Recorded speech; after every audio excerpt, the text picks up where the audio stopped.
Salut tout le monde, j'espère que vous allez bien les amis, on se retrouve pour une nouvelle vidéo, c'est jour de match pour le Real, ce soir en Ligue des Champions, les Merengues affrontent l'AS Monaco, un duel un petit peu particulier pour deux anciens monégasques, notamment Aurélien Tchouaméni évidemment, mais aussi Kylian Mbappé d'ailleurs qui a reposté cette photo sur son compte Instagram où on voit le Mbappé de Monaco, il y a presque 10 ans maintenant, et le Mbappé du Real à demain, AS Monaco. C'est toujours particulier évidemment pour d'anciens joueurs de retrouver justement leurs anciennes équipes. Une petite une les amis, celle de Marca de 10. El Madrid vuelve al Bernabéu y Mbappé da un paso al frente. Voilà, Kylian Mbappé était donc en conférence de presse hier. Voilà, il a exprimé justement son mécontentement par rapport au traitement médiatique qu'a subi Xabi Alonso. Il a aussi prononcé quelques mots envers Vinicius en venant le soutenir. On regardera ça dans quelques instants. La une de As, leader de la paz. Leader de la paix, voilà, c'est les mots hier de Kylian Mbappé qui ont résonné dans tous les médias, on va regarder ça les amis, dans quelques secondes. Petite information, quasiment tout l'effectif du Real, voire même d'anciens joueurs merengues, sont venus apporter leur soutien à Brahim Diaz. On a rappelé évidemment ce qui s'est passé dimanche pour Brahim lors de la finale de la CAN entre le Maroc et le Sénégal. Il y a un déferlement de haine sur les réseaux sociaux à l'encontre de Brahim Diaz. Donc voilà, tous ses coéquipiers ou presque sont venus le soutenir.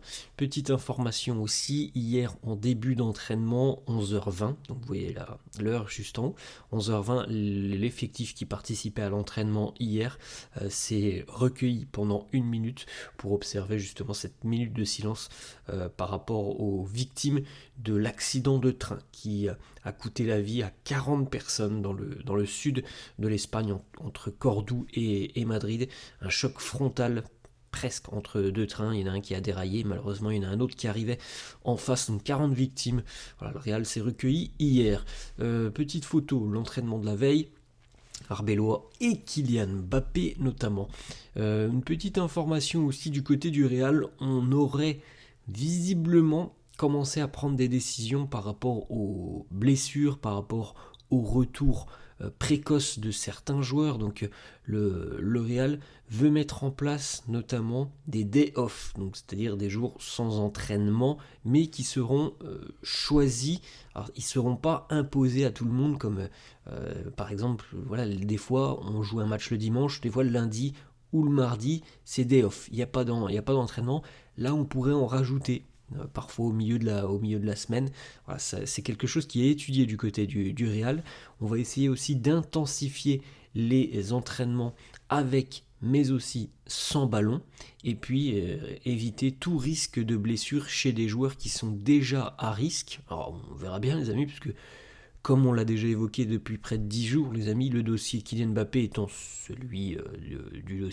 étant le dossier le plus récent, c'est l'exemple parfait. On l'a risqué Kylian Mbappé depuis le début de l'année, alors qu'on nous rabâche quasiment à chaque conférence de presse qu'il a cette gêne au niveau du genou. Donc on verra bien si le Real va s'en tenir à ses volontés, voilà, de ne pas trop risquer les joueurs. Information de As, le Real veut éviter tout risque, comme le risque qui a été pris avec Kylian Mbappé lors du match face à Talavera.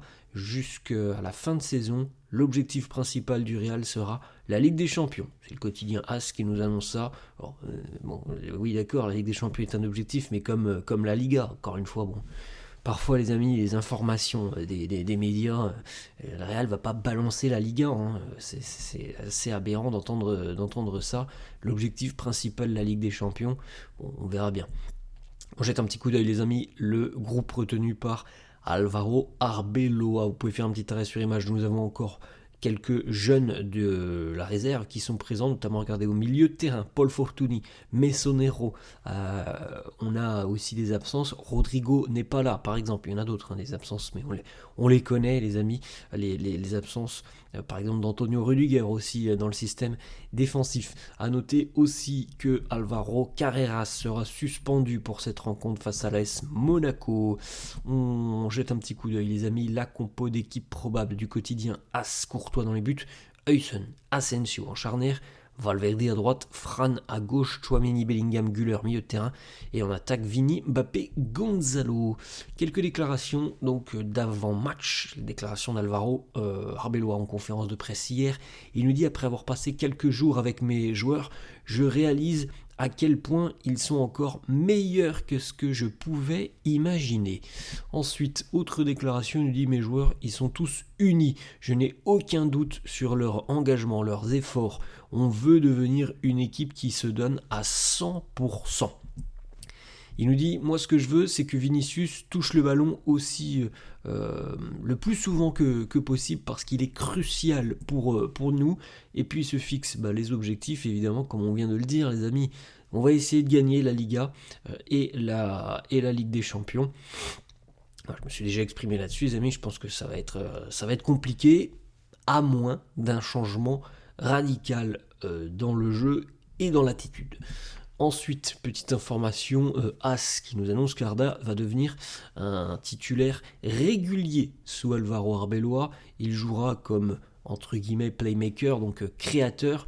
On va lui donner les minutes nécessaires pour qu'il puisse justement se développer dans ce rôle et à voir s'il pourra justement prendre cette place. On enchaîne les amis, Kylian Mbappé, donc la conférence de presse hier pour Mbappé nous dit, il a beaucoup évoqué le dossier Xabi Alonso, il nous dit: Xabi, j'ai parlé avec lui quand tout ça est arrivé, j'avais une très bonne relation avec lui, on a parlé de la vie, moi je l'ai toujours soutenu, que ce soit juste ou injuste, ce n'est pas ma responsabilité, avec toute l'affection que j'ai pour lui, c'est la vie. Je soutiens aussi le nouveau coach, Arbeloa, avec la même affection que j'avais pour Xabi. C'est la vie de très haut niveau dans le monde du football. C'est une décision du club, nous devons la respecter. Dire que Xabi n'a pas été un entraîneur qui a réussi au Real Madrid, c'est faux. Il s'est en allé avant que nous ayons gagné des trophées. Il n'a perdu que la Supercoupe. Xabi, dans mon opinion, ça c'est les mots de Mbappé, sera un entraîneur fantastique.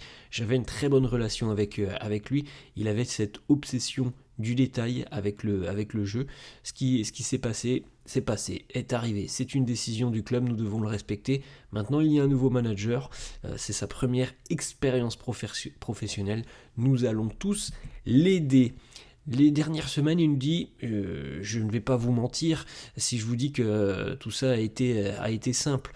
Mais voilà, c'est comme ça, nous sommes au Real, nous devons être préparés pour n'importe quelle situation et montrer du caractère. Les fans sont prêts à nous soutenir et nous à montrer que l'on peut être soutenu. On va se battre jusqu'à la fin, on doit continuer à se battre.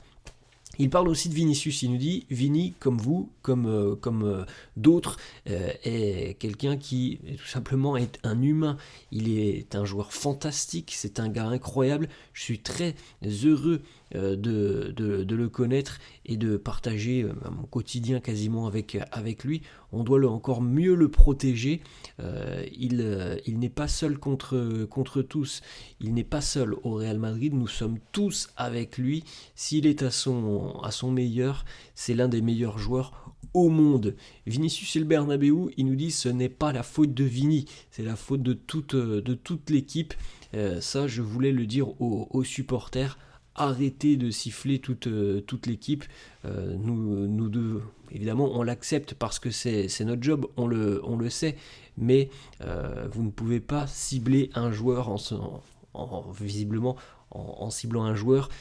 Ça pollue un petit peu les amis, le vestiaire, parce que le joueur justement il se dit: Pourquoi moi plus qu'un autre? Il lui dit Mbappé, c'est la faute de tout le monde, de toute l'équipe. Au Real, il y a des moments qui sont difficiles et on va essayer d'inverser cette tendance. Autre information les amis qui concerne Vinicius, justement c'est Fabrizio Romano qui confirme que le Real Madrid a proposé une offre de prolongation de contrat à Vinicius. Elle est sur la table, c'est à Vini et à ses représentants d'y répondre favorablement ou non. Voilà. Maintenant, du côté du Real, on attend la réponse du joueur. C'est une avancée importante, les amis. Il y a une nouvelle offre. Vinicius y répondra favorablement ou non. Autre information, du côté du Real, c'est le président évidemment Florentino qui est un grand fan de Vinicius, qui veut le voir prolonger à tout prix. On veut voir Vinicius être l'un des éléments importants du nouveau projet madrilène, c'est pour ça qu'il y a cette nouvelle offre sur la table. Pour le moment, il n'y a pas de réponse évidemment de Vinicius. Petite déclaration les amis de Jürgen Klopp qui revient donc sur l'intérêt, les rumeurs qu'il envoie au Real l'été prochain. Klopp nous dit « À l'heure actuelle, je suis dans un stade de ma vie où je suis complètement satisfait. Je ne veux pas être ailleurs que du côté de Red Bull. » Retourner sur un banc de touche, il nous dit « À l'heure actuelle, je vous dis non. » Mais on ne peut jamais dire jamais. Je ne pense pas que je changerai d'avis, mais on ne sait jamais. Voilà les mots de Jürgen Klopp, qui est très bien dans son nouveau job. On verra bien. On verra bien l'été prochain. Ce n'est pas la seule possibilité qui a été étudiée par le Real, même si c'est un nom, Jürgen Klopp, qui visiblement enthousiasme tout le monde du côté du club. Dernière petite information les amis avant de terminer, Nico Paz encore une fois exceptionnel hier avec Côme. Côme s'est imposé 3-0 du côté de Rome face à la Lazio. Nico Paz a été monstrueux avec 2 buts, le plus haut total de dribbles sur la rencontre, le plus haut total de duels gagnés, 3 tirs cadrés, 6 actions défensives, 4 tacles, 3 récupérations de balles, 100% de duels aériens gagnés et en plus de ça, il a mis 2 buts, il aurait même pu en mettre un 3e, il a raté un penalty, mais le match est exceptionnel. Voilà, c'est ça le niveau de Nico Paz en Italie, évidemment, homme du match. Voilà les amis, la fin de cette vidéo, j'espère que ça vous a plu, n'hésitez pas comme d'hab à lâcher un petit pouce bleu, n'hésitez pas non plus à vous abonner à la chaîne, je vous souhaite une bonne journée et je vous dis à demain, en espérant évidemment une victoire du Real ce soir face à l'AS Monaco à 21h. Ciao à tous.